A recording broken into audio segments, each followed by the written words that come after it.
ens trobem amb un gran repte pel sistema sanitari i per la societat en general. Però no només és un repte, també ho hem de veure com una oportunitat.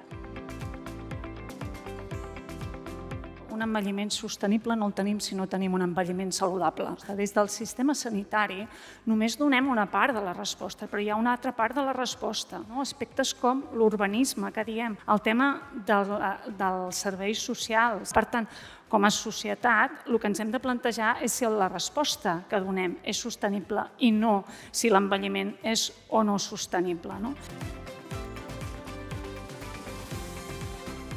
La prevenció i la promoció de la salut. Ens l'hem de creure i l'hem de potenciar al màxim. La fragilitat i la prefragilitat són estats que són prevenibles, són tractables i són reversibles.